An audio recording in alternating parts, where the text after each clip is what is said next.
Kerajaan Majapahit begitu besar dan kuat di masa kejayaannya. Kumpulan kekuatan itu tak lepas dari hadirnya seorang ahli perang yang mampu mengunci pergerakan musuh dan majunya peradaban Majapahit di waktu itu. Salah satunya senjata perang yang bisa membuat langkah musuh untuk berjalan mundur yang berupa mesiu. Nama Arya Damar tak akan pernah pudar meskipun jejaknya misterius. Ia tetaplah seorang pemimpin legendaris yang berkuasa di Palembang pada pertengahan abad ke-15 Masehi.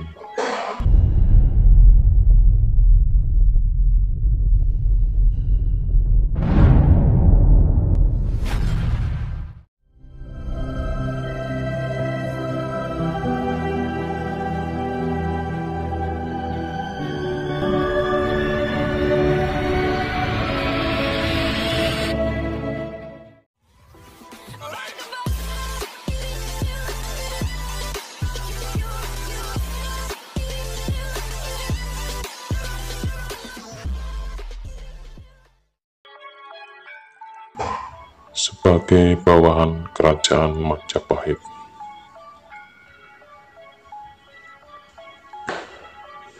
Arya Damar juga banyak dikenal dengan nama lain seperti Arya Damar atau Arya Abdillah. Menurut kronik Tiongkok dari kuil Sampokong Semarang, Arya Damar juga memiliki nama Tionghoa, yaitu Suang Liu atau naga berlian.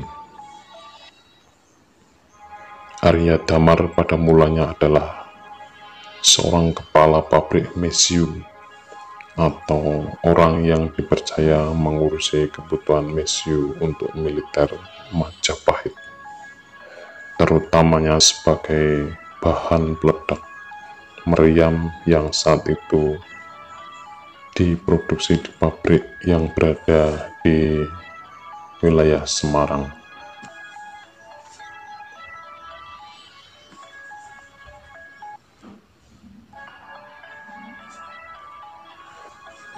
Keahliannya dalam bidang mesiu serta persenjataan modern di zaman Kerajaan Majapahit mengantarkan Arya Damar dipindah tugaskan dan menjadi seorang adipati di Palembang.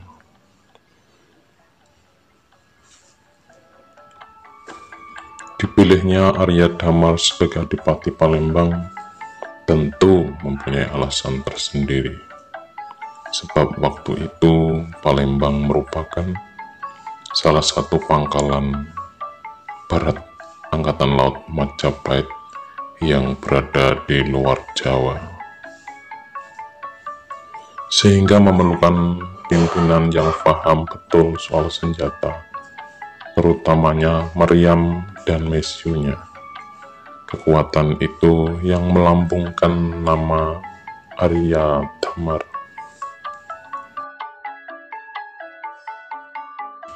Dalam Kidung Pamacangah dan Usana Bali, Arya Damar adalah seorang penguasa di Palembang yang masih bawahan Majapahit dan menaklukkan Pulau Bali pada tahun 1343. Dengan gagah perkasa, ia memimpin 15.000 prajurit menyerang Bali dari arah utara, sedangkan Gajah Mada menyerang dari selatan dengan jumlah prajurit yang sama pula. Pasukan Arya Damar berhasil menaklukkan dari Ularen yang terletak di pantai utara. Pemimpin Ularan yang bernama Pasung-Kiri akhirnya menyerah setelah bertempur selama 2 hari. Arya Damar yang kehilangan banyak prajurit melampiaskan kemarahannya dengan cara membunuh Pasung-Kiri. Arya Damar kembali ke Majapahit untuk melaporkan kemenangan di desa Ularan, Bali. Pemerintahan pusat yang saat itu dipimpin oleh Tribhuwana Tunggal Dewi. Tribhuwana Tunggal Dewi sangat marah atas kelancangan Arya Damar yang telah membunuh musuh yang sudah menyerah. Akibatnya Arya Damar pun dikirim kembali ke medan perang untuk menebus kesalahannya. Arya Damar pun tiba di Pulau Bali dan bergabung dengan Panglima Gajah Mada yang sudah bersiap menyerang Tawing. Disinilah sempat terjadi kesalahpahaman, di mana Arya Damar menyerbu terlebih dahulu sebelum adanya perintah. Namun keduanya akhirnya berdamai sehingga pertahanan berakhir. Bali pun dapat dihancurkan. Seluruh Pulau Bali akhirnya jatuh ke dalam kekuasaan Majapahit setelah pertempuran panjang selama 7 bulan. Pemerintah Bali kemudian dipegang oleh adik-adik Arya Damar, yaitu Arya Kenceng, Arya Kutawandira, Arya Sentong, dan Arya Belok. Sementara itu Arya Damar sendiri kembali ke daerah kekuasaannya, yaitu di Palembang. Arya Kenceng memimpin saudara-saudaranya sebagai penguasa Bali yang merupakan bawahan kerajaan Majapahit. Ia dianggap sebagai leluhur raja-raja Tabanan dan Badung.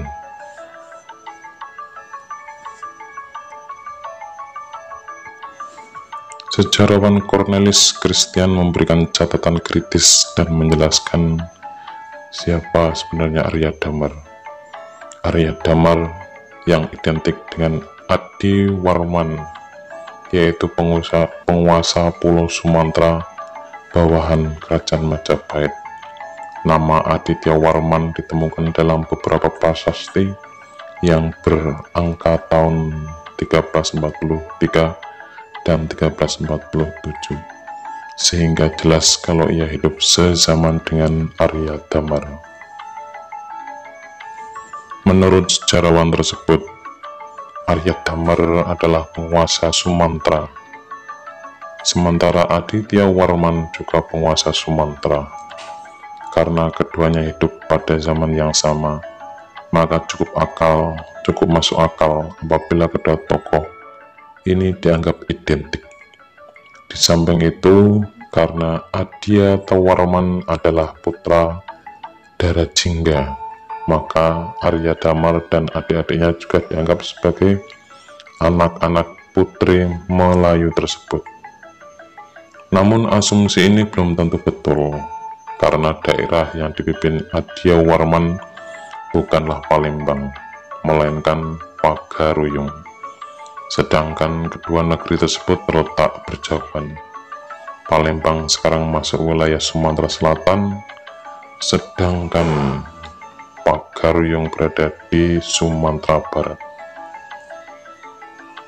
Sementara itu, berita dari Tiongkok, dari dinasti Ming yang bertahun 1368 sampai 1644 menyebutkan bahwa di Pulau Sumatera terdapat 3 kerajaan dan semuanya adalah bawahan dari Majapahit.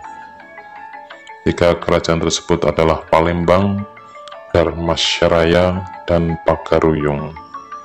Dengan demikian, Arya Damar bukan satu-satunya raja di Pulau Sumatera. Begitu pula dengan Aditya Warman. Karena itu Arya Damar tidak harus identik dengan Adityaswarman.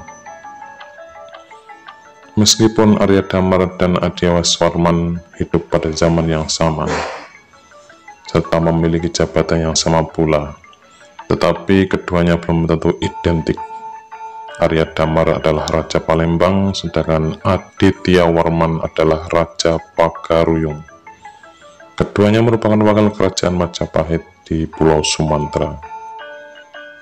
Arya Damar adalah pahlawan legendaris, sehingga nama besarnya selalu diingat oleh masyarakat Jawa. Dalam naskah-naskah babat dan serat, misalnya babat Tanah Jawi, tokoh Arya Damar disebut sebagai ayah tiri Raden Patah, yaitu Raja Demak pertama. Dikisahkan ada seorang raksasa wanita di tengah hutan di bawah kekuasaan kerajaan Majapahit. Hiduplah seorang raksasa wanita yang sedang bertapa bersama seluruh saudara-saudaranya, laki-laki maupun perempuan. Raksasa tersebut ingin menjadi istri Prabu Brawijaya. Menyadari dirinya raksasa, saya dipastikan tidak akan kesampaian cita-cita dan keinginannya. Ia lalu menjelma menjadi perempuan yang sangat cantik jelita yang bernama Endang Sasmitapura. Kemudian Endang Sasmitapura meminta izin kepada saudara-saudaranya untuk berniat menghadap sang Prabu Brawijaya, dan saudara-saudaranya dari Endang Sasmitapura pun mengizinkan dan merelakan kepergian Endang Sasmitapura.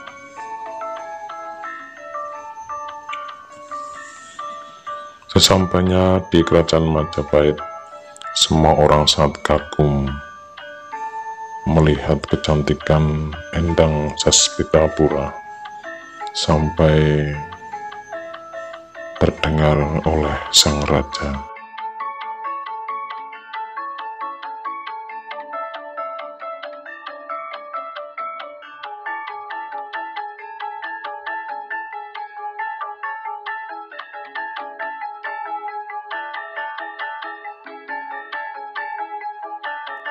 Lalu sang raja memerintahkan abdinya untuk membawa Endang Sasmitapura ke istana dan dijadikan selir. Lama-kelamaan Endang Sasmitapura mengandung seorang bayi dari raja.